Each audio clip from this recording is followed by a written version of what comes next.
সালামু আলাইকুম everyone. HSC academy কোর্সে তোমাদের সবাইকে স্বাগত। আজকের ক্লাসে আমরা তোমাদের ইতিহাস প্রথম পত্রের যে টপিক রয়েছে দ্বিতীয় টপিক সেটা নিয়ে আমরা আলোচনা করব। সেই টপিকটি হচ্ছে ভারতবর্ষে আধিপত্য বিস্তারে ইংরেজ ইস্ট ইন্ডিয়া কোম্পানি। আজকে আমাদের যে টপিকটি রয়েছে এই টপিকের ক্ষেত্রে দেখো দুটো বিষয়, এমসিকিউ এবং সৃজনশীল বা সিকিউ। এখানে কিন্তু তোমরা দেখবে যে এমসিকিউটা আসলে গুরুত্বপূর্ণ। দেখা যাচ্ছে বিভিন্ন পরীক্ষায় কি হয়, এখান থেকে এমসিকিউ আসে বোর্ড পরীক্ষাতে বিশেষ করে, কিন্তু সৃজনশীলের ক্ষেত্রে দেখা যাচ্ছে যে এই একটা টপিক থেকে খুব একটা সৃজনশীল আসে না।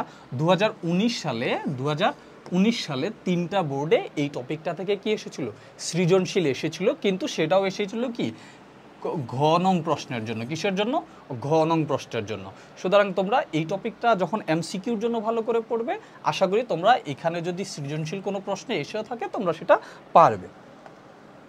দেখো এই যে ভারতবর্ষে আমরা আজকে পড়ব যে আধিপত্য বিস্তারে ইংরেজ ইস্ট ইন্ডিয়া কোম্পানি। দেখা যাচ্ছে যে ইংরেজ ইস্ট ইন্ডিয়া কোম্পানি তাদের যে আধিপত্য সেটা কিন্তু একদিনে হয়নি। তারা কি হয়েছিল, ধাপে ধাপে আসলে তাদের কি হয়েছিল, আধিপত্য তারা বিস্তার করেছিল। এবং দেখা যাচ্ছে যে এই যে আধিপত্য বিস্তারের ক্ষেত্রে আমরা যেই ধাপগুলো দেখি, প্রধানত দেখা যায় যে তারা আমাদের এখানে এসেছিল কিসের উদ্দেশ্যে, প্রধানত তারা আমাদের এখানে এসেছিল বাণিজ্যের উদ্দেশ্যে। কিসের উদ্দেশ্যে?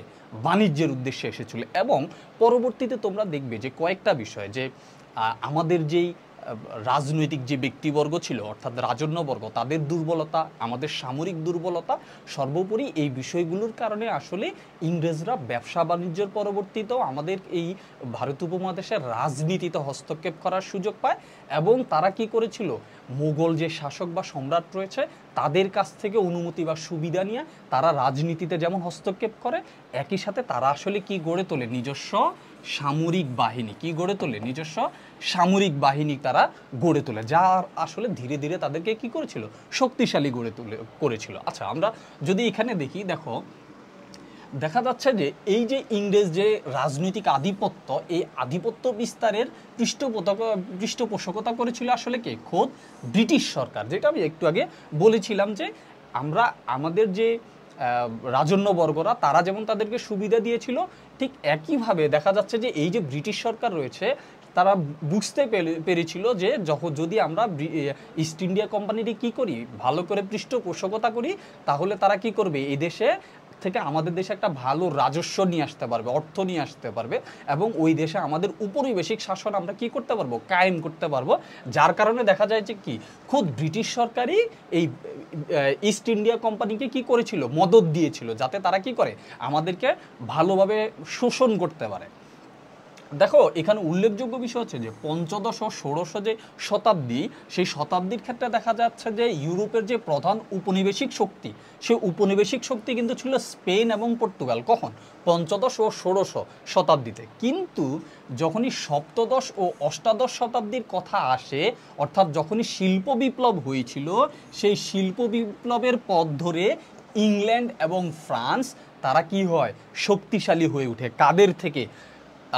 স্পেন ও পর্তুগালের থেকেও বেশি কি হয়ে ওঠে, তারা শক্তিশালী হয়ে ওঠে, যেটা ইম্পর্টেন্ট একটা বিষয়। এবং তোমরা জানো যে এই ভারত উপমহাদেশে প্রথমত পর্তুগালরাই কি করছিল, এসে বাণিজ্য করেছিল, এবং পরবর্তীতে ইংল্যান্ড এসেছিল, এবং তারা কি করেছিল, এই ভারত উপমহাদেশকে 190 বছরের মতো শাসন করেছিল। আসো আমরা পরবর্তীতে যাই। ক্রমে আরও কয়েকটি ইউরোপীয় শক্তির উত্থান ঘটলে উপনিবেশ দখলের জন্য দেশগুলোর মধ্যে দ্বন্দ্ব শুরু হয়। কাদের মধ্যে? ইউরোপের যেই দেশগুলো রয়েছে সেই দেশগুলোর মধ্যে। ইউরোপীয় দেশগুলোর প্রথমে আফ্রিকা এবং আমেরিকা মহাদেশের দিকে কি হয়, দৃষ্টি পড়ে। কাদের? ইউরোপের যে দেশগুলো রয়েছে যেমন স্পেন, পর্তুগাল, ফ্রান্স, ইংল্যান্ড, তারা প্রথমত চেয়েছিল কিসের দিকে, আফ্রিকা এবং আমেরিকা, এবং পরবর্তীতে তারা কিসের দিকে চোখ দেয়, ভারতের দিকে চোখ দেয়। কিন্তু এই যে উপনিবেশ দখল বা কোনো একটি দেশকে দখল করে শাসন করার যে প্রক্রিয়া, সেখানে আসলে ব্রিটেন ছিল সবচেয়ে অগ্রগামী। আসো আমরা পরবর্তীতে দেখি, দেখো সপ্তদশ শতাব্দীর পর থেকেই ব্রিটেন ক্রমেই এশিয়া, বিশেষ করে ভারতের দিকে নজর দেয়, এই জন্য ব্রিটিশ সরকার সে দেশের ইস্ট ইন্ডিয়া কোম্পানিকে সর্বাত্মক সহায়তা করে। কারা? ব্রিটিশ সরকার। যখন একটা দেশের সরকার তাদের কোম্পানিকে সর্বাত্মক সহায়তা করবে তখন তারা খুব দ্রুত কি হবে, অগ্রগামী হবে, সেটাই এখানে আসলে হয়েছিল। দেখো তারা কি করেছিল, প্রথমত আমরা দেখব যে ইউরোপের আরও কয়েকটি দেশের যে ধনী বণিকরা তারা কি করেছিল, দক্ষিণ ও দক্ষিণ পূর্ব এশিয়া অঞ্চলে বাণিজ্য করার লক্ষ্যে তারাও কি করেছিল, এই ইস্ট ইন্ডিয়া কোম্পানির মতো নিজেদের কি গড়ে তুলেছিল, কোম্পানি বা সংগঠন বলতে পারো, সেটা গড়ে তুলেছিল। হ্যাঁ, যেমন আমরা বলতে পারি যে ডাচদের ছিল হচ্ছে যে ড্যানিশ, যদি আমরা এখানে দেখি যে সেসব কোম্পানির নামের আগেও সে সকল সংশ্লিষ্ট দেশের নাম যুক্ত থাকতো, যেমন French east India company, Dutch east India company ইত্যাদি। ভারতবর্ষে শক্তি বৃদ্ধির পরিকল্পনার অংশ হিসেবে ব্রিটিশ কোম্পানি কি করেছিল, দেশটির বিভিন্ন স্থানে অর্থাৎ ভারতের বিভিন্ন স্থানে বাণিজ্য কুঠি কি করেছিল, স্থাপন করেছিল। তারা মাদ্রাজ, বোম্বাই, কলকাতাকে কেন্দ্র করে তাদের বাণিজ্য পরিচালনা করতো। কারা? এরা হচ্ছে ব্রিটিশ ইস্ট ইন্ডিয়া কোম্পানি বা ইংরেজ ইস্ট ইন্ডিয়া কোম্পানি। দেখো বাণিজ্যের নিরাপত্তার যুক্তিতে তারা সেনাদলও গঠন করেছিল। কিসের জন্য? বাণিজ্যের নিরাপত্তার জন্য। আমরা এখানে দেখাচ্ছি আসলে তারা কিভাবে শক্তিশালী হয়ে উঠেছে ধীরে ধীরে সেই প্রক্রিয়াগুলো। দেখো 1639 থেকে 1640 খ্রিস্টাব্দে ব্রিটিশ বণিকরা দক্ষিণ ভারতের করমণ্ডল উপকূলের স্থানীয় শাসকদের কাছ থেকে একটি কি দখল করে, ঘাঁটি দখল করে। তারা এটা কিন্তু প্রথম ঘাঁটি দখল করে কত সালে, 1639 থেকে 1640 খ্রিস্টাব্দে, সালটা মনে রাখবে, একটি ঘাঁটি দখল করে নেয়। ওই ঘাঁটিকেই ইংরেজরা পরে সমৃদ্ধ নগরীতে কি করে, পরিণত করে, মনে রাখবে তোমরা। ক্রমেই নগরটি মাদ্রাজ নামে পরিচিত হয়। তাহলে আমরা যে ইংরেজদের ক্ষেত্রে যে তিনটা নাম জানি, মাদ্রাজ, বোম্বে এবং কলকাতা, সেই মাদ্রাজটা কিভাবে হয়ে উঠেছিল, 1639 খ্রিস্টাব্দে তারা কি করেছিল, একটা ঘাঁটি দখল করে, কারা? ইংরেজ ইস্ট ইন্ডিয়া কোম্পানি, এবং সেখানে তারা সমৃদ্ধ একটা নগরী গড়ে তুলে পরবর্তী যা মাদ্রাজ নামে পরিচিত ছিল। হিস্ট্রিটাকে এভাবে ভেঙে ভেঙে পড়তে হবে, তাহলে তোমরা কি করতে পারবে, মনে রাখতে পারবে। 18 শতকে ইংরেজরা সেখানে কি করে, সেন্ট জর্জ নামে একটি সুরক্ষিত দুর্গ নির্মাণ করে। ফলে মাদ্রাজ হয়ে উঠে ভারতের দক্ষিণ উপকূলে ইংরেজদের একটি শক্তিশালী বাণিজ্যিক ও সামরিক ঘাঁটি। মাথায় রাখবে, শুধুমাত্র বাণিজ্যিক ঘাঁটি না, সাথে সাথে কি ছিল, সামরিক ঘাঁটি। এই সামরিক ঘাঁটিগুলোর কারণেই তারা ভারত উপমহাদেশে তাদের শক্তি কি করেছিল, বিস্তার করতে পেরেছিল। আমরা এখানে সেটাই দেখছি যে আধিপত্য বিস্তার তারা কিভাবে করেছিল, ঘাঁটি তৈরি করার মধ্য দিয়ে। আসো এদিকে সপ্তদশ শতকে ইউরোপীয় যে রাজনীতির যে কৌশল, সেই কৌশলের অংশ হিসেবে ব্রিটেনের রাজা দ্বিতীয় চার্লস, নামটা মনে রাখবে, এইখান থেকে কিন্তু এমসিকিউ আসে। ব্রিটেনের যে রাজা দ্বিতীয় চার্লস, তিনি কি করেন, পর্তুগিজ যে রাজকন্যা, সেই রাজকন্যা ক্যাথরিনকে বিয়ে করে। এটাও ছিল কিন্তু তাদের একটা রাজনৈতিক কৌশল, যেহেতু তৎকালীন সময়ে আসলে পর্তুগিজরা ভারত উপমহাদেশে খুব একটা ভালো পর্যায়ে ছিল, ব্যবসা বাণিজ্য তারাই লিড করছিল, এবং ইংরেজ তা কিছুদিন পূর্বে আসলে এই ভারত উপমহাদেশে তারা কি এসেছিল। তারা তখন আস্তে আস্তে একটা ঘাঁটি নির্মাণ করছিল, নিজেদেরকে শক্তিশালী করছিল। রাজনীতির সেই কৌশল হিসেবে তারা কি করে, পর্তুগিজ রাজকন্যা ক্যাথরিনকে বিয়ে করে, নামটা মনে রাখবে। যৌতুক হিসেবে তারা কি করেছিল, যৌতুক হিসেবে এই দ্বিতীয় চার্লস 1662 খ্রিস্টাব্দে ভারতে অবস্থিত যে পর্তুগিজ বন্দর, আমরা তিনটা নাম দেখেছিলাম, এর মধ্যে যে দ্বিতীয় নামটা সেটা হলো কি, বোম্বাই। সেই বোম্বাই বর্তমানে যেটা হলো মুম্বাই, সে মুম্বাই লাভ করে, এবং পরবর্তীতে এই মুম্বাই বন্দরটি ইস্ট ইন্ডিয়া কোম্পানির কাছে তিনি কি করেন, বিক্রি করেন। কে বিক্রি করেন? ব্রিটেনের সেই রাজা। হ্যাঁ, বিক্রি করে দিলে সেটাও কি হয়, ভারত যে ইংরেজ ইস্ট ইন্ডিয়া কোম্পানি, তাদের আরেকটা শক্তিশালী ঘাঁটি তৈরি হয়। মনে রাখবে, ক্রমান্বয়ে ঘটনাগুলো তোমরা মনে রাখার চেষ্টা করবে। অনেক পর্তুগিজ ভারতে বাণিজ্যের পাশাপাশি কি করত, তারা জলদস্যুতা করত, মানুষ ধরে নিয়ে ব্যবসা ইত্যাদি অপরাধে কি ছিল, লিপ্ত ছিল পর্তুগিজরা। পর্তুগিজদের এই ধরনের দৌরাত্ম্য, দেখো এতক্ষণ আমি তোমাদেরকে যে পড়াগুলো দেখাচ্ছিলাম সেখানে আসলে ইস্ট ইন্ডিয়া কোম্পানির তাদের কি ধরনের রাজনৈতিক কৌশল ছিল, কিভাবে তারা ধীরে ধীরে এখানে তাদের শক্তি বিস্তার করেছিল, সেটা দেখিয়েছিলাম। একই সাথে দেখো এখানে যে অপরাপর শক্তি ছিল তৎকালীন সময়ে, সেটা ছিল পর্তুগিজরা, অর্থাৎ তাদের ব্যবসায়িক যে প্রতিদ্বন্দ্বী দল, সেটা ছিল কিন্তু পর্তুগিজরা। কিন্তু তখন পর্তুগিজরা ধীরে ধীরে তাদের শক্তি হারিয়ে ফেলে এবং তাদের যে জনপ্রিয়তা এই দেশে সেটা তারা হারিয়ে ফেলে। কিভাবে হারিয়ে ফেলে? তারা আসলে এই দেশের মানুষের প্রতি অনেক অন্যায় অত্যাচার করে, যাও ইংরেজদেরকে তখন একটা কি দিয়েছিল, সুবিধা দিয়েছিল। তখন তৎকালীন সময়ে যারা শাসক গোষ্ঠী ছিল তারা তখন ইংরেজদেরকে সুবিধা দিচ্ছিল, কাদেরকে বিতাড়ানোর জন্য? পর্তুগিজদেরকে বিতাড়ানোর জন্য। সেটাও কিন্তু তাদেরকে শক্তিশালী হওয়ার ক্ষেত্রে একটা বিশাল ভূমিকা পালন করে। আসো আমরা দেখি, দৌরাত্ম্য খুব বেড়ে গেলে মোগল শাসকরা ইংরেজদের সাহায্য নিয়ে তাদেরকে দমন নীতি গ্রহণ করে। এর অংশ হিসেবে 1623 খ্রিস্টাব্দে মোগল সম্রাট জাহাঙ্গীর এক চুক্তির মাধ্যমে ইংরেজদেরকে বাংলা সহ মোগল সাম্রাজ্যের সর্বত্র বিনা শুল্কে বাণিজ্য করার অনুমতি দেয়, যেটা ছিল তাদের জন্য একটা বিগেস্ট স্টেপ। তাহলে বিনা শুল্কে বাণিজ্য করার অনুমতি কে দিয়েছিল? সম্রাট জাহাঙ্গীর। এমসিকিউর জন্য ইম্পর্টেন্ট।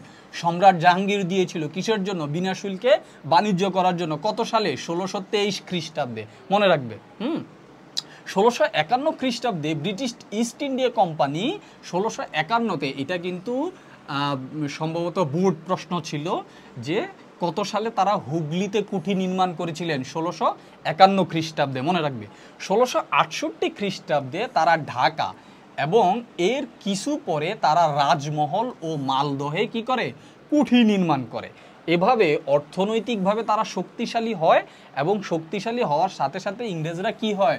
উচ্চাভিলাষী হয়। কিসের উচ্চাভিলাষী? এই দেশকে শাসন করার উচ্চাভিলাষী তাদের জেগে উঠে। তারা মুঘল শাসকদের কাছ থেকে আরও সুবিধা লাভের অভিপ্রায় শক্তি প্রয়োগ নীতি গ্রহণ করে, যাতে করে তাদেরকে আরও সুবিধা দিতে কি হয়? বাধ্য হয়। চলো আমরা দেখি, দেখো যে 1686 খ্রিস্টাব্দে বাংলায় মুঘলদের সাথে ইংরেজদের প্রত্যক্ষ সংঘর্ষ হয়। অর্থাৎ ততদিনে আসলে মুঘলরা বুঝে গিয়েছিল যে ইংরেজদেরকে আমরা কি করছি? অতিরিক্ত সুবিধা দিয়ে ফেলছি এবং তারা আমাদের মাথার উপর জেকে বসেছে। তখন কি হয়? 1668 খ্রিস্টাব্দে মুঘলদের সাথে ইংরেজদের একটা প্রত্যক্ষ কি হয়?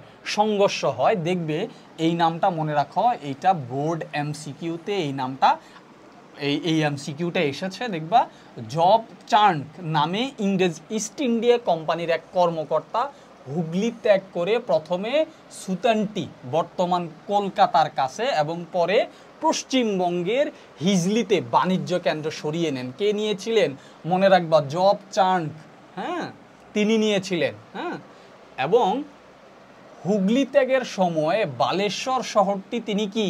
পুড়িয়ে দেন।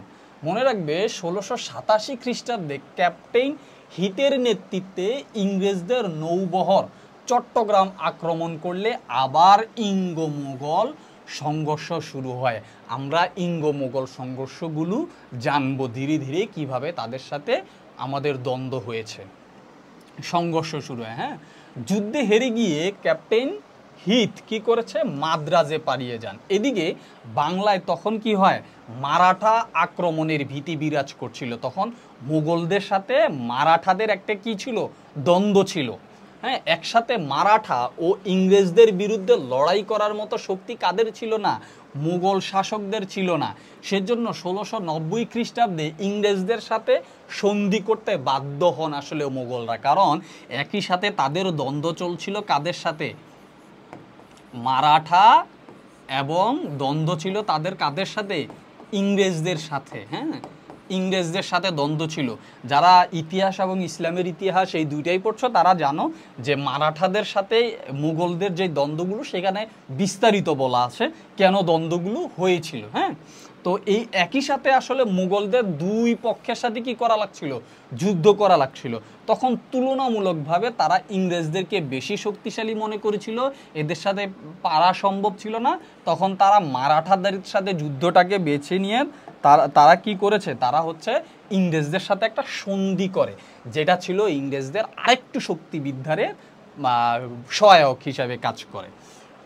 দেখো সেই যে সন্ধি ছিল, সেই সন্ধিতে ইংরেজরা প্রদেশে বার্ষিক 3000 টাকা শুল্কের বিনিময়ে বাণিজ্য করার অনুমতি পায়। অর্থাৎ ব্যবসা বাণিজ্যের জন্য তারা একটা বিশাল সুবিধা পেয়ে গেছে। এই ঘটনার পর ইস্ট ইন্ডিয়া কোম্পানির কর্মকর্তা জব চার্নক, যে নামটা একটু আগে বলেছিলাম, তিনি 1200 টাকায় ভাগীরথী নদীর তীরে কলকাতা, সুতান্টি ও গোবিন্দপুর নামে 3টি গ্রামের জমিদারি স্বত্ব কিনে নেয়। হ্যাঁ, এভাবেই গোড়াপত্তন হয় কলকাতা শহরের। এমসিকিউতে আসে কত সালে কলকাতা শহরের গোড়াপত্তন হয়, এই যে সালটা মনে রাখবে, কত সালে কি হয় কলকাতা শহরের গোড়াপত্তন হয়। আর এই কলকাতা একদিন হয় কি ব্রিটিশ ভারতের রাজধানী। হ্যাঁ, মনে রাখবে ব্রিটিশ সরকারের ইচ্ছা অনুযায়ী কলকাতা একটি সুরক্ষিত দুর্গ নির্মাণ করা হয় 1696 খ্রিস্টাব্দে শোভা সিংহের বিদ্রোহ দমনে। কি করা হয়, এই দুর্গটি আরও বেশি শক্তিশালী করা হয়। 1700 খ্রিস্টাব্দে ইংল্যান্ডের রাজা তৃতীয় উইলিয়ামের নামে কি করা হয়, ফোর্ট উইলিয়াম দুর্গ নির্মাণ করা হয়। তাহলে ফোর্ট উইলিয়াম দুর্গ কোথায়, ফোর্ট উইলিয়াম দুর্গ কিন্তু কলকাতায়। কোথায়, কলকাতায়। এই দুর্গকে কেন্দ্র করেই পরবর্তীতে বাংলা তথা ভারতবর্ষে ইংরেজ সাম্রাজ্য বিস্তারে রচিত হয়। তাহলে ফোর্ট উইলিয়াম এখানে গুরুত্বপূর্ণ ভূমিকা পালন করেছে। আসো, ইতিমধ্যে বাংলায় ইংরেজদের যেই বাণিজ্য কুঠিগুলো সেগুলোকে একত্রিত করে কাউন্সিলের অধীনে আনা হয়। অর্থাৎ একটা অঞ্চলে যে কয়েকটা কুঠি রয়েছে সেই কুঠিগুলোকে একসাথ করে কি করা হয়, একটা কাউন্সিল তৈরি করা হয়। হ্যাঁ, কাউন্সিল তৈরি করা হয় এবং একজন কাউন্সিলর সেগুলোকে কি করেন, তত্ত্বাবধানে রাখেন বা পরিচালনা করেন। 1702 খ্রিস্টাব্দে ফোর্ট উইলিয়াম দুর্গ হয় এবং কাউন্সিলের সদর দপ্তর ঘোষণা করা হয়। চার্লস আয়ার হন প্রথম প্রেসিডেন্ট বা গভর্নর। নামটা মনে রাখবে, প্রথম গভর্নর কে ছিলেন কাউন্সিলের, চার্লস আয়ার। এবং কাউন্সিলের সদর দপ্তর কোথায় ছিল, ফোর্ট উইলিয়ামে। হ্যাঁ, ওকে। 1708 খ্রিস্টাব্দে ব্রিটিশ পার্লামেন্টের উদ্যোগে অনুমোদন করে, এটাকে ব্রিটিশ পার্লামেন্ট কি করে, অনুমোদন দেয়। এভাবে বাংলাকে কেন্দ্র করে ভারতে ব্রিটিশ সাম্রাজ্য বিস্তারের পরিকল্পিত উদ্যোগ শুরু হয়। ধীরে ধীরে তারা শক্তিশালী হচ্ছে। দেখো, কাউন্সিল গঠন, ফোর্ট উইলিয়াম দুর্গ গড়ে ওঠার পর বিনা শুল্কে বাণিজ্য করার সুযোগ পেয়ে, বিনা শুল্কে বাণিজ্য করার কি পায় তারা, সুযোগ পায়। বিনা শুল্কে বাণিজ্য করার সুযোগ পেয়ে বাংলায় ইংরেজদের ব্যবসা অতি স্বল্প সময়ের মধ্যে ফুলে ফেঁপে উঠে। তাহলে কয়েকটা কারণ ছিল তাদের ব্যবসার জন্য। বিনা শুল্কে ব্যবসা বাণিজ্য করা, তাদের বিভিন্ন দুর্গ গড়ে তোলা, ঘাঁটি গড়ে তোলা, এবং তাদের সাথে যে সন্ধি হয়েছিল বিনা শুল্কে ব্যবসা করার জন্য, সেই সন্ধিগুলো, মুঘলদের সাথে সন্ধিগুলো তাদেরকে কি করেছিল, অনেক বেশি শক্তিশালী করে উঠেছিল। কম সময়ে তারা অনেক অর্থের মালিক হয়ে যায়। সম্রাট আওরঙ্গজেবের কোম্পানিকে মুম্বাই ও মাদ্রাস সহ পুরো মুঘল সাম্রাজ্যে বার্ষিক 3000 টাকার বিনিময়ে যে অবাধ বাণিজ্যের অনুমতি দিয়েছিলেন তার অপব্যবহার করে কোম্পানির কর্মকর্তা ব্যক্তিগত ব্যবসা চালিয়ে গিয়েছিল। ওই যে যেই চুক্তিটা হয়েছিল সেটার মধ্য দিয়ে তাদের যে কোম্পানির নিজস্ব কর্মকর্তা তারা নিজস্ব ব্যক্তিগত ব্যবসাও চালিয়ে গিয়েছিল এবং তারা অনেক অর্থের মালিক হন। এভাবে 1800 শতকের শুরুতে ইংরেজ ইস্ট ইন্ডিয়া কোম্পানি ভারতের সবচেয়ে ধনী ও প্রভাবশালী বাণিজ্য শক্তিতে কি হয়, পরিণত হয়। তাদের শক্তি আরও বৃদ্ধি পায় কখন, 1717 খ্রিস্টাব্দে মোগল সম্রাট ফররুখশিয়ার ইংরেজ কোম্পানিকে বিনা শুল্কে বাংলা, মাদ্রাজ, মুম্বাই সহ সর্বত্র বাণিজ্য করার অনুমতি দেয়। তাহলে যদি পরীক্ষায় প্রশ্ন আসে যে মাদ্রাজ, মুম্বাই এবং বাংলায় কে ইংরেজদেরকে বিনা শুল্কে বাণিজ্য করার সুবিধা দিয়েছিলেন, তিনি হচ্ছেন যে কে, ফররুখশিয়ার। হ্যাঁ, এবং তিনি কি করেছিলেন, 38টি গ্রাম ইজারা দেন তাদের কাছে। এইটাও আসতে পারে যে 38টি গ্রাম ইজারা দেন দিয়েছিলেন কে, ফররুখশিয়ার। হ্যাঁ, নামগুলো মনে রাখবে। এবং এমনকি ইংরেজদের নিজস্ব টাকশাল নির্মাণের অনুমতিও দিয়েছিলেন তিনি। তাহলে এখান থেকে আসলে তিনটা এমসিকিউ আমরা দেখতে পাই। এক হচ্ছে যে বিনা শুল্কে বাংলা, মাদ্রাজ এবং মুম্বাইতে বাণিজ্য করার সুবিধা, টাকশাল নির্মাণের অনুমতি দেওয়া, 38টি গ্রাম ইজারা দেওয়া। মনে রাখবে এভাবে। আসো, অনেক ঐতিহাসিকবিদ মনে করেন মোগল সম্রাটের উদারতা, যেটা আমি একদম আলোচনা শুরুতে বলেছিলাম, এবং পরবর্তী পর্যায়ে দুর্বলতার সুযোগ নিয়ে ইস্ট ইন্ডিয়া কোম্পানি কি করেছিল, ইস্ট ইন্ডিয়া কোম্পানি অর্থনৈতিক ও সামরিকভাবে সমীহ জাগানো শক্তিতে কি হয়, পরিণত হয়। দেখো, স্থানীয় শক্তি দমনে প্রতিনিয়ত যুদ্ধবিগ্রহে লিপ্ত থাকা, সিংহাসনের উত্তরাধিকারের দ্বন্দ্ব মোগলদের তৎকালীন সময়ের মোগল বা বাংলার যারা শাসক ছিলেন তারা কি করেছিলেন আসলে নিজেদের ক্ষমতা টিকিয়ে রাখার জন্য, তাদের পরবর্তী শাসক কারা হবে এবং তাদের যে অর্থনৈতিক দুরূহ অবস্থা, একই সাথে তাদের যে সামরিক অবস্থা, এই নানান কিছুতেই আসলে তারা কি ছিলেন, ব্যস্ত ছিলেন। এবং তাদের যে রাজকোষ, মোগল রাজকোষ, সে রাজকোষ শূন্য হয়ে পড়ে, যার কারণে আসলে তারা ইংরেজদেরকে ঠিক ওইভাবে তাদেরকে কি করতে পারে না, নিয়ন্ত্রণ করতে পারে না। দেখো, নৈমিত্তিক যুদ্ধবিগ্রহ মোগল সেনাবাহিনীর জনবল দক্ষতা নিদারুণভাবে কমিয়ে দেয়। শক্তিশালী কেন্দ্রীয় সরকারের অনুপস্থিতি এবং স্থিতিশীলতার অভাবে ইরান তুরান তথা মধ্য এশিয়া থেকে নতুন দক্ষ সেনা সংগ্রহ ব্যাহত হয়। হ্যাঁ, এর ফলে ভারতে উদীয়মান ইংরেজ শক্তির সাথে দ্বন্দ্বে মোগলরা কি করতে পারেনি, সুবিধা করতে পারেনি। এমন প্রেক্ষাপটেই ইংরেজরা কি হয়, উচ্চাভিলাষী হয়ে উঠে রাজনৈতিক প্রভাব বিস্তারের নজর দেয়। একদিকে ভারতীয় শাসকদের অন্তর্দ্বন্দ্ব, দুর্বলতা, অন্যদিকে নিজেদের কূটকৌশল, সুদৃঢ় অর্থনৈতিক শক্তি ও সামরিক শ্রেষ্ঠত্বকে কাজে লাগিয়ে তারা সাম্রাজ্য বিস্তারের নীল নকশা আঁকতে থাকে। আশা করি তোমরা বুঝতে পেরেছ। দেখো, ভারতে আধিপত্য বিস্তারের চেষ্টায় ইংরেজ ইস্ট ইন্ডিয়া কোম্পানিকে মোগল শাসক ছাড়াও অন্যান্য ইউরোপীয় সাম্রাজ্যবাদী শক্তির বিরুদ্ধে লড়াই করতে হয়েছিল। কাদের? ইংরেজ ইস্ট ইন্ডিয়া কোম্পানিকে। ব্রিটিশদের যে উন্নতর রণকৌশল এবং নৌশক্তির শ্রেষ্ঠত্বতার কারণেই আসলে তারা কি করেনি, অন্য যারা এসেছিল তারা টিকতে পারেনি। কারা? পর্তুগিজরা, ওলন্দাজরা, দিনেমাররা, তারা কি টিকতে পারেনি। তারা সাম্রাজ্যবাদী শক্তিগুলো একে একে ভারত পরিত্যাগ করতে কি হয়, বাধ্য হয়। তবে ফরাসিদের পরাস্ত করতে ইংরেজদের অনেক বেগ পেতে হয়েছিল। আমরা জানি ইঙ্গো ফরাসি দ্বন্দ্বের কথা। হ্যাঁ, আমরা সেগুলো দেখব। কর্ণাটের যে যুদ্ধগুলো হয়েছিল, কাদের সাথে? ইংরেজদের সাথে ফরাসিদের যুদ্ধগুলো। ভারতের সেই আধিপত্য বিস্তারের দ্বন্দ্বে ফরাসিদের সাথে ইংরেজদের বহুবার লড়াই হয়েছে।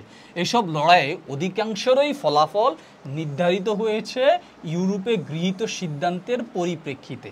ইঙ্গো ফরাসি দ্বন্দ্বে কর্ণাটের যুদ্ধ ভারতে উভয় শক্তির ভবিষ্যৎ নির্ধারণ করে দেয়। আমরা এখন দেখব, এখানে আমরা পরবর্তীতে দেখব ইঙ্গো ফরাসি দ্বন্দ্ব, অর্থাৎ ইংরেজদের সাথে ফরাসিদের দ্বন্দ্ব। সেই দ্বন্দ্বগুলোকে আমরা নাম দিয়েছি, আর সেই দ্বন্দ্বগুলোকে ইতিহাসে নাম দেওয়া হয়েছে কর্ণাটের যুদ্ধ। এবং সেখানে 3টা যুদ্ধ হয়েছিল: প্রথম কর্ণাটের যুদ্ধ, দ্বিতীয় কর্ণাটের যুদ্ধ এবং তৃতীয় কর্ণাটের যুদ্ধ। চলো আমরা প্রথম কর্ণাটের যুদ্ধ দিয়ে দেখি। দেখো, দক্ষিণাত্য ইংরেজ ফরাসি আধিপত্য বিস্তারের পদক্ষেপ হলো, প্রথম যে পদক্ষেপ সেটা হলো প্রথম কর্ণাট যুদ্ধ। 1740 খ্রিস্টাব্দে অস্ট্রিয়ার উত্তরাধিকার যুদ্ধ শুরু হলে ইংরেজ ও ফরাসিগণ কি হয়, দুজন বিরোধী পক্ষ অবলম্বন করে। কখন? অস্ট্রিয়ার যে উত্তরাধিকার সেটা নিয়ে।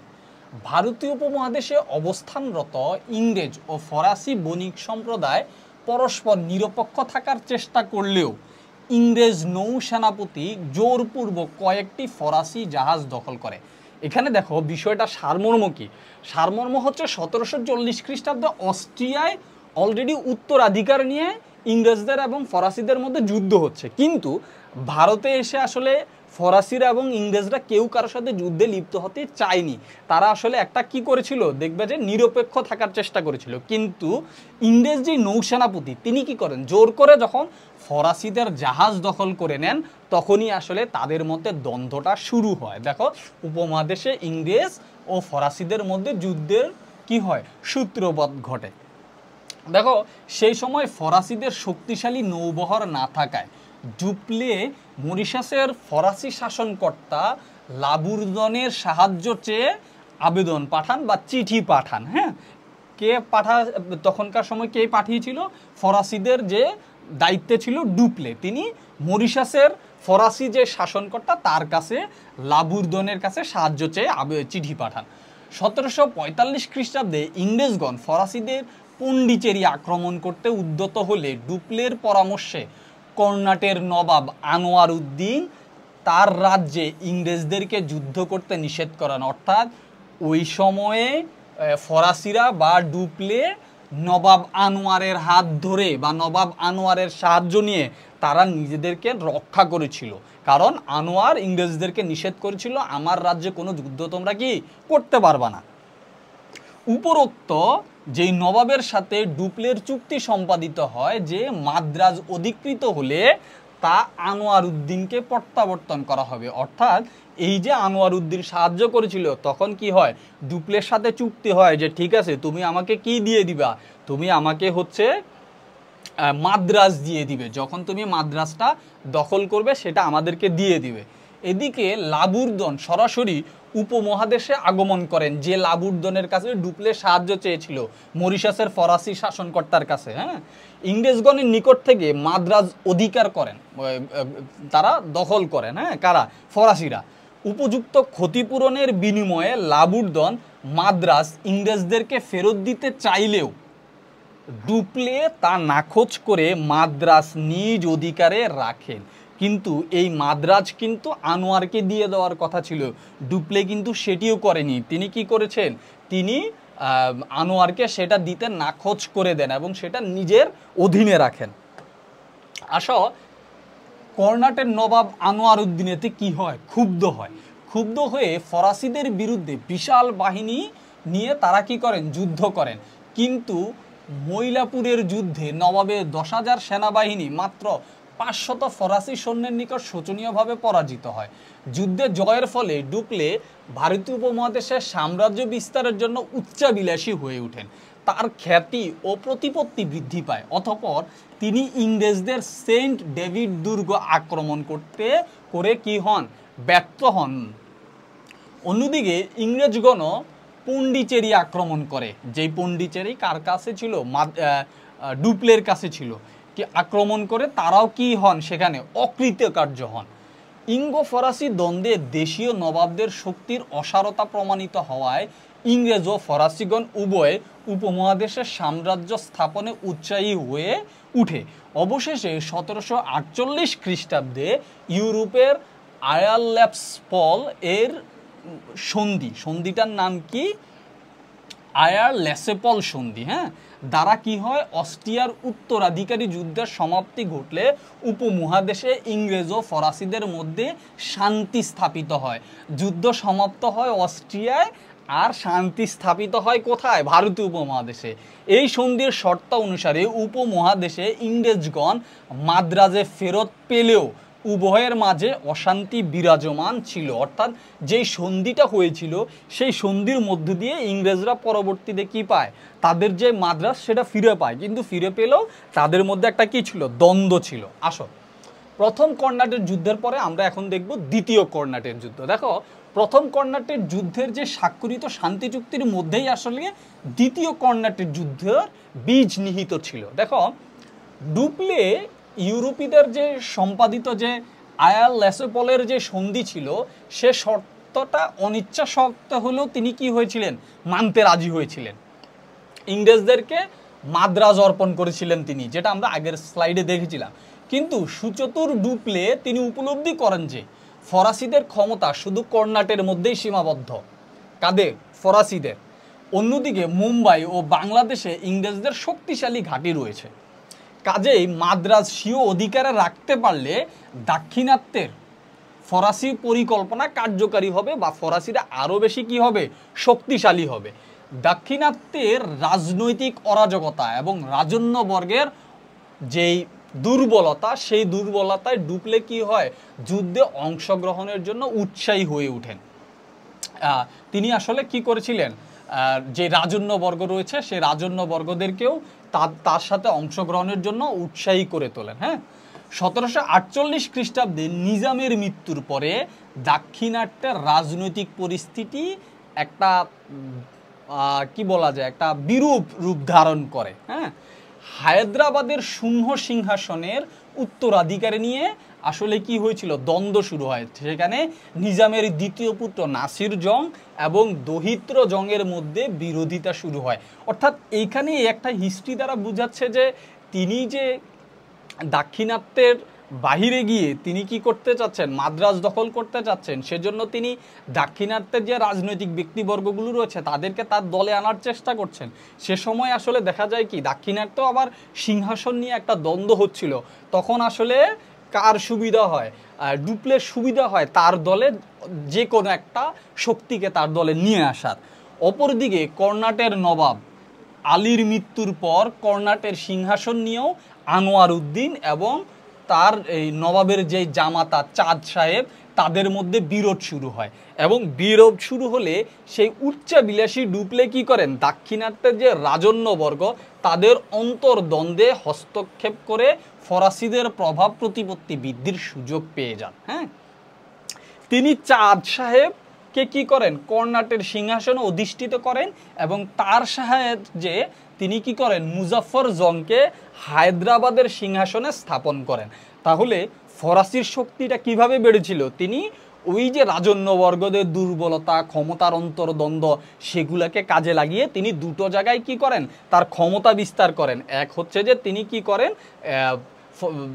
তিনি চাঁদ সাহেবকে কি করেন, কর্ণাটের সিংহাসনে বসান এবং মুজাফফরকে কি করেন, হায়দ্রাবাদের সিংহাসনে বসান। ডুপ্লে, চাঁদ সাহেব ও মুজাফফর জং নামগুলো মনে রাখবে। ডুপ্লের অধীনে তাহলে কারা ছিল, চাঁদ সাহেব আর মুজাফফর। দ্বন্দ্ব কিন্তু শুধুমাত্র এই দুজনের মধ্যে ছিল না, চাঁদ সাহেব একটা রাজ্যের জন্য ছিলেন এবং মুজাফফর সাহেব অন্য একটা রাজ্যের জন্য ছিলেন। এবং সেখানে চাঁদ সাহেবের সাথে অন্য একজন ব্যক্তির দ্বন্দ্ব ছিল, মুজাফফরের সাথে অন্য একজন ব্যক্তির দ্বন্দ্ব ছিল। সেখানে ডুপ্লে এই দুজন ব্যক্তিকে কি করেন, ক্ষমতায় বসান। পরবর্তীতে দেখবে যে কি হয়। এই যে চাঁদ সাহেব এবং মুজাফফর সেখানে তারা কি করেন, গোপন চুক্তি সম্পাদন করেন এবং 1939 খ্রিস্টাব্দে আনোয়ার উদ্দিন অম্বুরকে যুদ্ধ পরাজিত নিহত করেন। আনোয়ার উদ্দিনের আবার যেই পুত্র, যে আনোয়ার উদ্দিনের সাথে কি ছিল, সিংহাসন নিয়ে দ্বন্দ্ব ছিল, সেই আনোয়ার উদ্দিনের পুত্র মোহাম্মদ আলী নিরুপায় হয়ে তিনি ত্রিচিনাপল্লীতে ইংরেজদের আশ্রয় নেন। অর্থাৎ ইংরেজরাও এখানে কি করেন, ঢুকে পড়েন। সেখানে ইংরেজদের দলীয় লোক হয় কে, মোহাম্মদ আলী। তিনি কে ছিলেন, আনোয়ার উদ্দিনের পুত্র। চাঁদ সাহেবকে কর্ণাটের নবাব পদে অধিষ্ঠিত হলেও ফরাসিরা সেখানে কি হয়, যখনই তারা তাদের প্রিয় ভাজন চাঁদ সাহেবকে বসান সেখানে তারা কি হন, ক্ষমতার অধিকারী হন, অনেক ক্ষমতা পেয়ে যায়। দাক্ষিণাত্যে ফরাসি প্রভাব প্রতিপত্তি সেটা বৃদ্ধিতে ইংরেজরা আবার কি হন, শঙ্কিত হয়ে পড়েন। উপরুক্ত ফরাসিদের সহায়তায় প্রভাবান্বিত চাঁদ সাহেব কি করেন, ইংরেজ আশ্রিত মোহাম্মদ আলীকে ত্রিচিনাপল্লীতে কি করেন, তিনি আবার অবরোধ করেন। যেটা ছিল ইংরেজগণ এই কাজের পরে আসলে যেহেতু মোহাম্মদ আলী কার অধীনে ছিল, ইংরেজদের অধীনে ছিল, তখন আসলে ইংরেজরা তো এমনিতেই তারা কি অনেক বেশি শঙ্কিত যে ফরাসিরা এই একটা অঞ্চলে নিজেদের শক্তি বৃদ্ধি করে ফেলেছে। এবং যখনই মোহাম্মদ আলীকে তারা কি করে, অবরোধ করে, তখন তারা ইস্যু পেয়ে যায়, কারণ মোহাম্মদ আলী ছিল ইংরেজদের কাছে কি আশ্রিত। হ্যাঁ, ওকে, দেখো তারা নাসির জং, নামগুলো মনে রাখবে, নাসির জং। এখানে মোহাম্মদ আলী এবং নাসির জং, এই যে নামগুলো, এই নামগুলো, নাসির জংয়ের নামটা তোমরা একটু আগেই দেখেছিলে। নাসির জং এদের বিরোধী পক্ষ ছিল। হ্যাঁ, যেই কারণে আমি এখানে বুঝাচ্ছিলাম, এক বিরোধী পক্ষ ছিল আনোয়ার উদ্দিন, আরেকজন ছিল কে, নাসির জং। আনোয়ার উদ্দিন যেহেতু মারা যায়, সে জায়গায় মোহাম্মদ আলী তার পুত্র হিসাবে ইংরেজদের পক্ষ অবলম্বন করে এবং নাসির জংও ইংরেজদের পক্ষ অবলম্বন করে। কারণ ছিল মাত্র দুইটা শক্তি, ফরাসি এবং ইংরেজ। ফরাসিরা যেহেতু নিজেদের ক্ষমতা দখলের জন্য চাঁদ সাহেব আর মুজাফফরকে নিয়েছিল, তখন তখন এই নাসির জং আর মোহাম্মদ আলী নিরুপায় হয়ে ইংরেজদের অধীনে চলে যায়। হ্যাঁ, অর্থাৎ এখানে দ্বিতীয় যুদ্ধটা সূত্রপাত কিভাবে হয় সেটা তোমরা দেখতে পাচ্ছ, যে ক্ষমতাকে কেন্দ্র করে মোহাম্মদ আলীর পক্ষ অবলম্বন করে ফরাসিদের বিরুদ্ধে অস্ত্র ধরে। কারা ধরে, ইংরেজরা। নাসির জং শীঘ্রই ইংরেজদের সাহায্যে চাঁদ সাহেবকে পুন্ডিচেরি থেকে বিতাড়ন করে কি করেন, মুজাফফর আলী জংকে কি করেন, তিনি বন্দি করেন। হ্যাঁ, এই যে মুজাফফর আলী জং, সেই মুজাফফর আলী জংকে কি করেন, বন্দি করেন। কিন্তু শীঘ্রই ফরাসিদের ভাগ্য আবার সুপ্রসন্ন হয়। কিভাবে সুপ্রসন্ন হয়? এই যে নাসির জং, সেই নাসির জং আততায়ীদের গুলিতে নিহত হয়, তখন ফরাসিগণ আবার পুনরায় সেই মুজাফফর জংকে কি করেন? হায়দ্রাবাদের সিংহাসনে বসান। কিন্তু এর কিছুকাল পর মুজাফফর আবার আততায়ীদের গুলিতে নিহত হলে দাক্ষিণাত্যে যেই ফরাসি, তাদের ফরাসিদের প্রভাব কি হয়? হুমকির সম্মুখীন হয়। ফরাসি সভাপতি বুসি মৃত নিজামের যে তৃতীয় পুত্র সালাপত জংকে হায়দ্রাবাদের সিংহাসনে কি করেন? অধিষ্ঠিত করে দাক্ষিণাত্যে ফরাসি প্রভাব প্রতিপত্ত অক্ষুণ্ণ রাখেন। এর ফলে হায়দ্রাবাদের দরবারে ফরাসি প্রভাব ও মর্যাদা বহুগুণে বৃদ্ধি পায়। তোমরা আশা করি বুঝতে পারছো কিভাবে এই তৃতীয় কর্ণাটিক যুদ্ধটা চলছে, কিভাবে ইংরেজদের সাথে ফরাসিদের সাথে দ্বন্দ্বগুলো হচ্ছে। দেখো, দাক্ষিণাত্যে ইংরেজগণ যখন চরম দুর্যোগের সম্মুখীন হন, তখন ক্লাইভ তিনি এসে তাদের মাঝে একজন কি, এই যে ক্লাইভ তিনি ছিলেন একজন কি প্রতিভাবান একজন ব্যক্তি, এবং তিনি আসার পরপরই আসলে ইংরেজরা এই জায়গাটাতে সুবিধা করার শুরু করে। দেখো, 1751 খ্রিস্টাব্দে ক্লাইভ কর্ণাটের রাজধানী অধিকার করে চাঁদ সাহেবকে আক্রমণ করে এবং বীরত্বের সাথে চাঁদ সাহেব সেটা কি করেন? প্রতিহত করেন। হ্যাঁ, কি আবার দেখো তোমরা, 1751 খ্রিস্টাব্দে ক্লাইভ কর্ণাটের রাজধানী অধিকার করে চাঁদ সাহেবকে আক্রমণ করেন। ঠিক আছে, দেখো তিনি ত্রিচিনাপল্লী অবরোধ করে ফরাসি সেনাপতিকে আত্মসমর্পণ করতে কি করেন? বাধ্য করেন। অর্থাৎ ক্লাইভ কিন্তু কি করেন? অলরেডি কর্ণাটের যে রাজধানী, সেই রাজধানী দখল করে নিয়েছেন এবং ফরাসিদের সেনাপতিকেও আত্মসমর্পণ করতে কি করেন? বাধ্য করেন। অন্যদিকে চাঁদ সাহেব তাঞ্জোরে পরাজিত এবং নিহত হন। তিনি আসলে বাধ্য হন আসলে সেখান থেকে চলে যেতে, এবং তিনি আসলে পরবর্তীতে কি হন? নিহত হন। কোথায়? তাঞ্জোরে। দেখো, অতঃপর মোহাম্মদ আলী ইংরেজদের সাহায্যে কর্ণাটের সিংহাসনে অধিষ্ঠিত হন। এই মোহাম্মদ আলীকে তোমরা আশা করি জানো। এভাবে রবার্ট ক্লাইভের নেতৃত্বে দাক্ষিণাত্যে ইংরেজদের ভাগ্য সুপ্রসন্ন হয় এবং ডুপ্লে দাক্ষিণাত্যে ফরাসি প্রভাব প্রতিপত্তি অক্ষুণ্ণ রাখার প্রাণপণ চেষ্টা করেন। কিন্তু ফরাসি সরকার তাকে ভুল বুঝে দাক্ষিণাত্য হতে অপসারণ করে স্বদেশে ডেকে পাঠান, এবং ডুপ্লের ভারতীয় উপমহাদেশ ত্যাগের সঙ্গে সঙ্গে ফরাসিদের প্রভাব চিরতরে কি হয়? ধূলিসাৎ হয়। তাহলে আমরা এখানে দেখলাম যে দ্বিতীয় কর্ণাটের যুদ্ধটাতে আসলে কি হয়েছিল। দেখা যাচ্ছে যে এখানে ইংরেজদের সাথে ফরাসিদের কিভাবে দ্বন্দ্ব হচ্ছে, এবং ফরাসিরা কি করেন? তার যে প্রিয় ভাজন দুজন ব্যক্তিকে হায়দ্রাবাদের এবং হচ্ছে যে সিংহাসনে বসান। তারা সিংহাসনে বসানোর পরে কি হয়? তারা আসলে এই দাক্ষিণাত্য অঞ্চলে নিজেদের প্রভাব প্রতিপত্তি কি করেন? ধরে রাখেন বা প্রভাব প্রতিপত্তি বৃদ্ধি করেন। কিন্তু ইংরেজরাও আসলে কি করেন? অন্য একটা পক্ষের পক্ষ নিয়ে তারাও এখানে যুদ্ধ করেন, কিন্তু তারা সুবিধা করতে পারছিলেন না। যাকে ক্ষমতায় বসিয়েছেন তিনি আবার আততায়ীতার গুলিতে নিহত হওয়ার পরে ফরাসিরা আবার একক ক্ষমতায় চলে যায়। কিন্তু যখনই ক্লাইভ আসে, ক্লাইভ আসার পরে তিনি কি করেন? এই কর্ণাটের যে রাজধানী দাক্ষিণাত্য, কর্ণাটের যে রাজধানী, সেই রাজধানীতে তিনি কি করেন?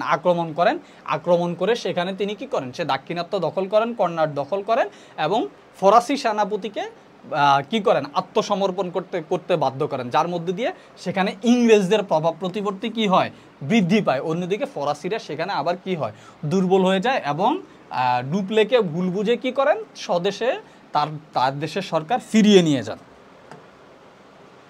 তৃতীয় কর্ণাটের যুদ্ধে দেখবে যে তৃতীয় কর্ণাটের যুদ্ধে উপমহাদেশের গুরুত্বপূর্ণ যুদ্ধসমূহের মধ্যে একটা হচ্ছে তৃতীয় কর্ণাটের যুদ্ধ, এবং এটা উপমহাদেশে ইঙ্গো ফরাসি যুদ্ধের সর্বশেষ অধ্যায় ছিল। হ্যাঁ, 1765 খ্রিস্টাব্দে ইউরোপের সপ্তবর্ষীব্যাপী যে যুদ্ধ শুরু হলে ভারতীয় উপমহাদেশে অবস্থানরত ইংরেজ ও ফরাসিদের মধ্যে কি হয়? যুদ্ধের দামামা বেজে ওঠে। তৃতীয় কর্ণাটের যুদ্ধে ইঙ্গো ফরাসি সংঘর্ষের সর্বশেষ রণক্ষেত্র ছিল কোথায়? এই বাংলাদেশ। ফরাসি সেনাপতি ভুসি যখন হায়দ্রাবাদ এবং মাদ্রাজে স্বীয় অধিকার এবং প্রতিপত্তি পুনরুদ্ধারে ব্যস্ত, তখন যে হায়দ্রাবাদ এবং মাদ্রাজে তারা দ্বিতীয় কর্ণাটের যুদ্ধে নিজেদের শক্তি কি হারিয়েছিল, সেখানে তিনি কি করেছিলেন? ফরাসি পরবর্তীতে ডুপ্লের পরে ভুসি আসলে কি সেনাপতি হয়ে আসেন। তিনি যখন তার অধিকারগুলো কি করেন? পুনরুদ্ধারের চেষ্টা করেন, তখন আসলে কি হয়? ইংরেজ যে সেনাপতি ক্লাইভ এবং ওয়াটসন, এদের সাথে কি হয়? তার একটা দ্বন্দ্ব হয় এবং বাংলাদেশের সিরাজউদ্দৌলার সাথে এই ইংরেজ সেনাপতি ক্লাইভ এবং ওয়াটসনের কি হয়, তারা যুদ্ধে লিপ্ত হয়। তোমরা আরেকটু ভালো করে দেখো, ফরাসি সেনাপতি বুসি যখন হায়দ্রাবাদ এবং মাদ্রাজে স্বীয় অধিকার এবং প্রতিপত্তি পুনরুদ্ধারে কি ছিলেন, ব্যস্ত ছিলেন, তখন ইংরেজ সেনাপতি ক্লাইভ এবং ওয়াটসন বাংলাদেশের সিরাজউদ্দৌলার সাথে যুদ্ধে লিপ্ত ছিল। হ্যাঁ, সেজন্য বুসি বাংলাদেশে ইংরেজদের বিরুদ্ধে যুদ্ধে অবতীর্ণ হতে পারেননি। হ্যাঁ, এবং ইংরেজগণ 1757 খ্রিস্টাব্দে পলাশীর প্রান্তরে সিরাজউদ্দৌলাকে পরাজিত করে বাংলাদেশে ইংরেজ প্রভুত্ব কায়েম করেছিলেন। কারা? ইংরেজরা। 1758 খ্রিস্টাব্দে ডুপ্লে পরবর্তীতে কাউন্ট লালি পন্ডিচেরির শাসনকর্তা নিযুক্ত হয়ে উপমহাদেশে আগমন করেন। তিনি ইংরেজদের সেন্ট ডেভিড দুর্গ অধিকার করে মাদ্রাজ আক্রমণের পরিকল্পনা করেন। এ উদ্দেশ্যে তিনি সমগ্র ফরাসি সেনাবাহিনীকে একত্রিত করে কি করেন, বুসিকে হায়দ্রাবাদ হতে ডেকে পাঠান। কিন্তু মাদ্রাজ অভিযানকালে তিনি ইংরেজ সেনাপতি পিট এবং লরেন্স কর্তৃক বাধাপ্রাপ্ত হন। হ্যাঁ, মনে রাখবে হিস্ট্রিটা। ইতিমধ্যে পন্ডিচেরির যে ফরাসি নৌবহর সেটা পরাজিত হলে করমণ্ডল উপকূলে ব্রিটিশ প্রাধান্য কি হয়, ব্রিটিশ যে উপকূলে ব্রিটিশরা করমণ্ডল উপকূলে কি হন, প্রাধান্য স্থাপিত হয়, তাদের একচ্ছত্র আধিপত্য বিস্তৃত হয়। দেখো, অতঃপর 1760 খ্রিস্টাব্দে ইংরেজ সেনাপতি স্যার আয়ার কুটের হস্তক্ষেপে ফরাসি যে শাসনকর্তা লালি তিনি বন্দিবাসের যুদ্ধে শোচনীয়ভাবে পরাজিত হন। দেখো, এরপর উপমহাদেশে ফরাসি বাণিজ্য কুঠিগুলো এক এক করে ইংরেজদের দখলে চলে যায়। যে ফরাসিদের যে কুঠিগুলো ছিল, হ্যাঁ, সেগুলো দখলে চলে যায়। ইংরেজগণ কি করেন, পন্ডিচেরি অধিকার করে লালিকে বন্দি করে নেন। কারা? ইংরেজরা। উপমহাদেশে এই যে ইঙ্গো ফরাসি সংঘর্ষের এর মধ্যে দিয়ে কি হয়, অবসান হয়। অতঃপর 1763 খ্রিস্টাব্দে সপ্তাহব্যাপী ব্যাপী এই যুদ্ধের অবসানে প্যারিসে কি হয়, শান্তি চুক্তি মোতাবেক উপমহাদেশে ইংরেজ ও ফরাসিদের মধ্যে তারা স্ব স্থান ফিরে পায়। কিন্তু ফরাসিগণ ভারতবর্ষে ব্যবসা ব্যতীত তারা কোনো সেনাবাহিনী রাখতে পারবে না বলে কি হয়, তখন ওইটাতে সিদ্ধান্ত গৃহীত হয়। এরপর লালি স্বদেশে প্রত্যাবর্তন করে তাকে ব্লাস্টিক দুর্গে 2 বছর বন্দি জীবন যাপনের পর তিনি মৃত্যুবরণ করেন। কে? লালি। হ্যাঁ, দেখো, এই যে ফরাসিদের যে বিফলতা, সেই বিফলতার যদি আমরা কারণগুলো দেখি তাহলে দেখব অধিক প্রাচুর্য ও সংগঠনের দিক থেকে ইংরেজ কোম্পানি ফরাসি কোম্পানি অপেক্ষায় তারা কি ছিলেন, অনেক বেশি শক্তিশালী ছিলেন। আমরা যদি দেখি যে ইংরেজরা আসলে অনেক বেশি সামরিক দিক থেকে অনেক বেশি শক্তিশালী ছিলেন, অর্থ প্রাচুর্যের দিক থেকেও তারা আসলে কি ছিলেন, শক্তিশালী ছিলেন। তৃতীয় কর্নাটের যুদ্ধের সময় ইংরেজগণ পলাশী যুদ্ধান্তে যে সমস্ত অর্থ লাভ করেছিলেন তা দিয়েই তারা কৃতিত্বের সাথে 3 বছর যুদ্ধ চালাতে সক্ষম হয়। কাদের সাথে? ফরাসিদের সাথে। অন্যদিকে ফরাসি কোম্পানির অর্থাভাব, তাদের যেই চরম সংকট, সেটার কারণেই তারা কি হন, পরাজিত হন। দেখো, লালির উপমহাদেশে আগমনের পর ফরাসি সরকার মাত্র 2000 মিলিয়ন ফ্রাঙ্ক দিয়ে তাকে সাহায্য করেছিলেন এবং ফরাসি কোম্পানির আর্থিক দুর্বলতা তাদের পতনের অন্যতম কারণ ছিল। ইংরেজ কোম্পানি ভারতীয় রাজনীতিতে অংশগ্রহণ করলেও বাণিজ্যিক আদর্শকে তারা জলাঞ্জলি দেয়নি, তারা ব্যবসা বাণিজ্যটাও কি করেছিলেন, চালিয়ে গিয়েছিলেন। অন্যদিকে ডুপ্লে বাণিজ্য সুবিধা করতে না পেরে ভারতীয় রাজনীতির দুর্বলতায় হস্তক্ষেপ করতে শুরু করে এবং কোম্পানির বাণিজ্যিক আদর্শ ভুলে যান। ফলে বিপদের দিনে কোম্পানির আর্থিক কষ্ট মোচনে ফরাসি সরকার কিংবা ফরাসি কোম্পানি ব্যর্থতার পরিচয় দেন। তোমরা বুঝতে পারছো যে কেন তারা ব্যর্থ হয়েছিলেন। ফরাসি কোম্পানি অপর একটি মারাত্মক ভুল হলো তারা হায়দ্রাবাদ থেকে বুসিকে ডেকে আনা এবং দাক্ষিণাত্যে যে ফরাসি প্রভাব সেটা ক্ষুণ্ণ হওয়া, ইংরেজ প্রভাব প্রতিবর্তী সেখানে বৃদ্ধি পাওয়া।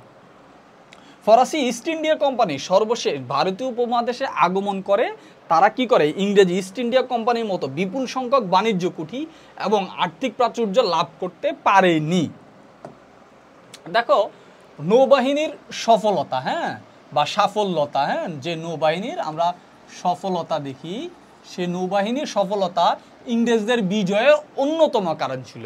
ফরাসি নৌবাহিনী ইংরেজদের নৌবাহিনী তুলনায় অপেক্ষাকৃত কি ছিল, দুর্বল ছিল, যার কারণে ইংরেজরা সেখানে একচেটিয়া আধিপত্য বিস্তার করে। ফলে বিপদের দিনে স্বদেশ থেকে সৈন্য সংগ্রহ করতে পারত কিন্তু ফরাসিদের সেই ধরনের কোনো সুযোগ সুবিধা ছিল না, সরকার থেকে তারা আসলে পর্যাপ্ত সাহায্য পায়নি। ফরাসিগণ অনেকাংশে দেশীয় রাজন্যবর্গের সাহায্যের উপর নির্ভরশীল ছিলেন, কিন্তু ইংরেজগণ কখনোই দেশীয় রাজন্যবর্গদের উপর নির্ভর ছিলেন না। তাদের অর্থনৈতিক সামরিক শক্তি তারা কি করছিলেন, ধীরে ধীরে উন্নত করেছিলেন।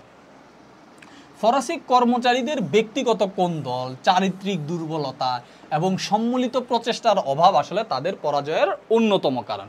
উপমহাদেশে ইংরেজ ও ফরাসিগণ বাণিজ্যিক সম্প্রসারণে এবং কুঠি স্থাপনে যুদ্ধ পরিকল্পনায় ঠিক সে সময় ফরাসি সরকার ডুপ্লের মতো, দেখো তোমরা লক্ষ্য করবে ইতিহাসটা যদি যতটুকু তোমরা ক্লাস করেছো ততটুকু যদি লক্ষ্য করো, ডুপ্লে আসলে যতদিন ছিল ততদিন ফরাসিদের কি ছিল, ফরাসিদের এইখানে একটা বিশাল তারা অবস্থান ধরে রাখছিল, অন্তত ইংরেজদের সাথে কি করতে পারছিল, যুদ্ধ করতে পারছিল। এবং তারা কিন্তু দাক্ষিণাত্যে তাদের প্রভাবও ধীরে ধীরে কি করছিল, বৃদ্ধি করছিল, যেটা কার আমলে হয়েছিল, ডুপ্লের আমলে হয়েছিল। ডুপ্লে কিন্তু খুবই চতুর একজন ব্যক্তি ছিলেন এবং ডুপ্লে ফরাসিদেরকে একটা ভালো জায়গায় নিয়ে গিয়েছিলেন। কিন্তু ফরাসি সরকার যখন তাকে ভুল বুঝে নিয়ে যায়, তাকে নিয়ে যাওয়ার পরে আসলে কোনো তার মতো এরকম দক্ষ ব্যক্তি এই উপমহাদেশে আসেননি, দায়িত্ব নিয়ে আসেননি, যা ফরাসিদেরকে আরও বেশি পিছনে ঠেলে দেয়। তো আজকের আলোচনা আমরা এতটুকুই, এবং এর মধ্যে দিয়ে আমরা এই টপিকটি শেষ করলাম। চলো তাহলে আমরা দেখি যে এখান থেকে বোর্ড কিছু প্রশ্ন নিয়ে আমরা আলোচনা করি। তোমরা দেখো যে প্রথম প্রশ্ন, ফোর্ট উইলিয়াম দুর্গ কোথায় অবস্থিত? এইটা আমি পড়ানোর সময় বলেছিলাম, তোমরা আশা করি এখনই উত্তর দিতে পারবে। সেটা কলকাতায়। কোথায়? সেটা কলকাতায়। দেখো উত্তর। দেখো পরবর্তী প্রশ্ন যদি দেখো, দ্বিতীয় চার্লস, এই নামটা আমি বলেছিলাম যে দ্বিতীয় চার্লস, এটা মনে রাখো। দ্বিতীয় চার্লস কাকে বিয়ে করেন? ক্যাথরিনকে বিয়ে করেন। দ্বিতীয় চার্লস ক্যাথরিনকে বিয়ে করেন। দেখো উত্তর দেখছো। ইংরেজরা প্রথম কোথায় বাণিজ্য কুঠি স্থাপনের অনুমতি পায়? আমি জানি যে তোমরা সেটা পারো, সুরাটে। কোথায়? সুরাটে। তারা প্রথম বাণিজ্য কুঠি স্থাপনের অনুমতি পায়। আসলে আমরা একটা সৃজনশীল দেখি, এটা আসলে এই অধ্যায় থেকে 2019 সালে এসেছিল। আমি যেটা পড়ানোর সময় বলেছিলাম 19 সালে এটা 3টা বোর্ডে এই প্রশ্নটা এসেছিল। এটা হচ্ছে যে আমাদের যে প্রথম টপিক, সে প্রথম টপিক থেকে আসা। এটা হচ্ছে যে দ্বিতীয় টপিক, আজকে যে প্রশ্নটা পড়লাম সেখান থেকে এই প্রশ্নটা এসেছে। তোমরা সৃজনশীলটা পড়ে এই প্রশ্ন দুটোর উত্তর করার চেষ্টা করবে এবং আমাদেরকে নোট পাঠাবে। তো আজকের ক্লাস এতটুকুই। তোমাদের সবাইকে অনেক বেশি ধন্যবাদ এবং মনোযোগ দিয়ে ইতিহাসটা পড়বে।